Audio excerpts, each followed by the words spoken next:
چې ورکولې څوک په زړه کې چاله ځای نشي چې ورکولې څوک په زړه کې چاله ځای نشي مینېدی قسم په خدای هغه سړی نشي چې ورکولې څوک په زړه کې چاله ځای نشي مینېدی قسم په خدای هغه سړی نشي دا تصور چې په غلطۍ سره ونه کړې یاره دا تصور چې په غلطۍ سره ونه کړې یاره چې تا به نه یادوم زه خدا کېدی نشي. سلامونه او نیکې هیلې احترامات مې ومنئ ملګرو ستاسو ادبي ملګری صالح نادان یم او یو ځل بیا تاسو سره په عیني خپرونه کې حاضر یم په دې هیله یم چې روغ جوړ به یې مینوالو نن را سره په خپرونه کې ډېر محترم او ډېر ښاغلی یو ښه شاعر او دې سره سره یو ښه انسان هم دی نو ملګرو وخت مو نه اخلمه راځئ چې میلمه ته په خپل پروګرام کې هرکلی او ستړي مشي وایو. ډېر محترم او ډېر ښاغلی احسان یوسفزی صاحب تاسو ته په خپل پروګرام کې ډېر په مینه او په احترام باندې هرکلی او ستړي مشي وایم. ډېره مننه صالح نادان صاحب زه هم ستاسو ډېره زیاته مننه کوم او تاسو چې دلته د کومه هڅه روانه کړې ده دې ته په ډېره درنه سترګه ګورم ځکه چې د دې لارې به د پېښور د سیمې چې څومره ځوانان دي لیکوالان دي شاعران دي هغوی ته به موقع هم میلاو شي او د خپل ولس سره به مخامخ شي. نو زه ستاسو دې پروګرام ته او دې هڅې ته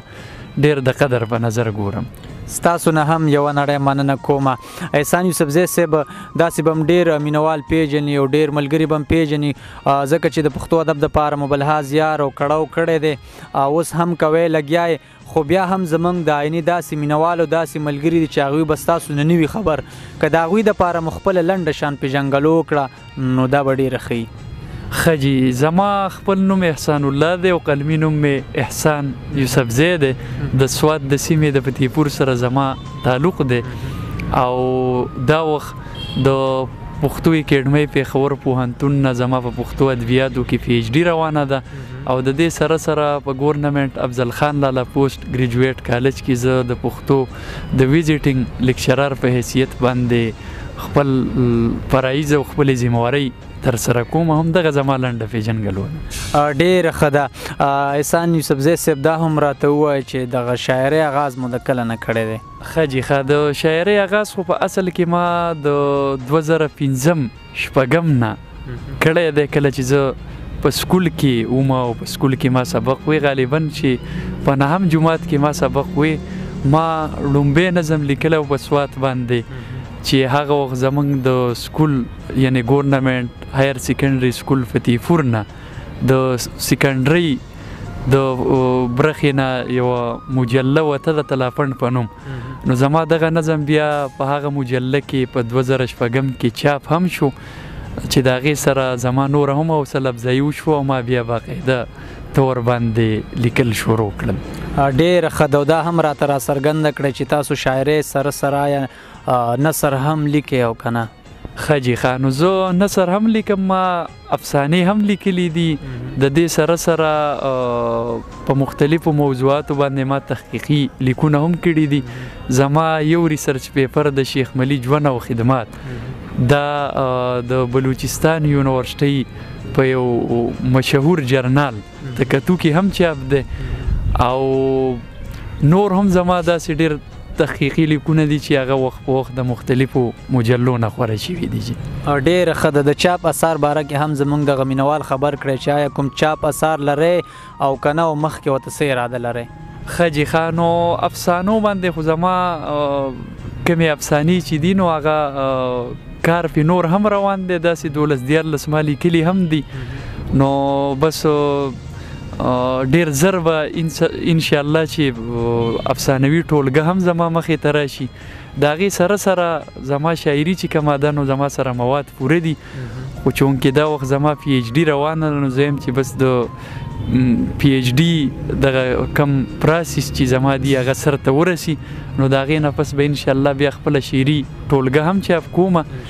مواد را سره پوره دي چې ډېره ښه ده. موږ ورته سترګې په لار یو. احسان یوسفزی صاحب دا هم راته ووایه چې په پښتو ادب کې یعنی په شاعرۍ کې تنقید څومره اهمیت لري؟ جی نو د دې نه خو انکار نشي کېدی چې د تخلیقي ادب په وده کې تنقیدي ادب چې دی نو دا په هر دور کې خپل کردار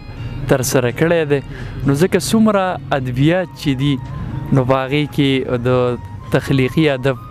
په وده کې او د هغې په پرمختګ کې تنقیدي ادب کردار لري او پوهان هم په دې زور راوړي اگر چې تخلیق اول دی او تنقید وروستو دی خو نه د دغې نه انکار نشي کېدی چې که فرض که تنقید نه وی نو زموږ ادب چې دی نو دا به معیاري شوی نه او مخ په وړاندې به نه وتلی نو پښتو ادب کې هم تنقیدي ادب ته ډیر لوی حیثیت حاصل دی او دې په تخلیقي ادب کې خپل کردار په هر دور کې ترسره کړی دی نو دا د تخلیقي ادب دپاره ډیر ضروری دی ډېره ښه ده او دې باره کې هم راته ووایه بعضې شاعران لیکوالان مونږ وینو چې هغې کې د تنقید هغه زغم نه وي نو دې باره کې ستاسو څه نظر لرئ نو لکه څنګه چې ما تاسو ته ووی چې د تخلیقي ادب دپاره تنقیدي ادب چې دی دا ډېر ضروري دی بلکې لکه څنګه چې په وړو کې د مالګې خپل یو حیثیت دی نو داسې د تخلیقي ادب دپاره تنقیدي ادب چې دی نو دا هم دومره ضروري دی نو که فرض که لیکوالان او شاعران دا نه زغمي نو زما په خیال دا خو ښه خبره نه ده او څه وزن هم نه لري ځکه چې د دې په ذریعه باندې زموږ ادب چې دی هغه به کوټلی کیږي او معیاري کیږي به نو په کار ده چې زموږ لیکوال تنقید چې دی دا برداشت کړي ځکه چې شاعري چې دا ادب چې کوم دی نو دا د زیبا هنرونو مجموعه ده بیا شاعري هم یو فاین آرټ دی یعنی د فطري صلاحیت سره سره فن هم دی نو دا مطلب دا دی چې په دې سره زموږ هغه فن چې دی نو هغه به وده کوي معیاري کیږي به او نو په کار ده چې لیکوال تنقید برداشت کړي وزغمي او د هغوی شاعري چې کومه ده نو هغه به په دې ذریعه باندې نور هم کوټلی شي ډېره ښه ده دا هم راته ووایه چې د زلمي کل د شاعرانو لیکوالانو نه تاسو څومره مطمئن یې نو د زلمي کل نه خو زه تر ډېره حده مطمئن یم ځکه چې زموږ نوي کومه شاعري چې ده یا زموږ نوی کل چې کوم دی نو د هغوی شاعري زه اکثر ګورم د فیسبوک په ذریعه باندې هغوی اورم هم نو ښه شاعري کې ډېر نوي نوي خیالونه دي ورسره خو په کار ده چې کمې ادبي ټولنې دي هغوی په هغې کې ناسته پاسته وکړي نو په دغه ذریعه باندې به هغوی زده کړه وکړي او د هغوی شاعري چې ده نو دا به نوره کوټلی شي ځکه چې شاعري چې ده نو دا فن هم دی نو د دغې سره به هغوی زده کړه وکړي او په شاعرۍ کې به نور ژوند پیدا شي شاعري به نور هم معیاري شي ډیره زیاته مننه چې زموږ دغه سوالونو دا زموږ پوښتنې هم ډېرې ښکلې ځوابي کړې احسان یوسفزی صاحب زموږ مینوال به هم په تمه وي او ستاسو وخت هم ډېر قیمتي دی نو غواړم چې تاسو نه څه خوندور شعرونه اورو او زموږ مینوال به هم ترې خوند والي او زه به هم ترې خوند والم ښه جي نو زه به تاسو ته یو نظم وړاندې کړم چې ما په دې نږدې ورځو کې لیکلی دی د دغه نظم نوم دی خوشخبری خوشحال خانه قهرمانه خوشحال خانه قهرمانه لوی پښتون مرد میدانه په مزار د نن حاضر یم یو پښتون یم شاعر یم ما راوړې خوشخبري ده ته یې واوره ضروري ده ډېر وخت پس دی په وطن کې زیږېدلی یو نر ځوان دی که تا ولید ته به وایې چې بس دا خو ایمل خان دی دی ولاړ په ننګ د قام دی زړه یې ډک د انتقام دی پښتانه ویښول غواړي لګېدی پویول غواړي چې په خپلو کې جرګه شي یو اواز یوه ناره شي د دښمن نه خبردار شي چې نور پوهه شي هوښیار شي بس روان ستا په مسلک دی په خپل فکر باندې کلک دی د دې دور مغول خیل ترې ځکه واړه په لړزان دي په اواز یې پاڅېدلي لر او بر ټول افغانان دي د تورمخو سره یې جنګ دی په خپل قام یې کړی ننګ دی د پښتون په دې هیواد کې پېښور جلال آباد کې دا پښتون چې بربادیږي بر نه حقه چې قتلیږي دی د دغې حساب غواړي هر ظالم بې نقاب غواړي که دې ولید لا زلمی دی خو نر ځوان دی میړنی دی لرې نه ده چې راپاسي جوړ یو شور او هنګامه کړي دا اوده پښتون راویښ کړي دغه ستا ارمان پوره کړي دا د قام چې قاتلان دي نور دنیا ته یې ښکاره کړي ګریوانونه د اغیارو په رښتیا پاره پاره کړي ډېره مننه ډېر ښکلی ډېر زبردست ډېر اعلی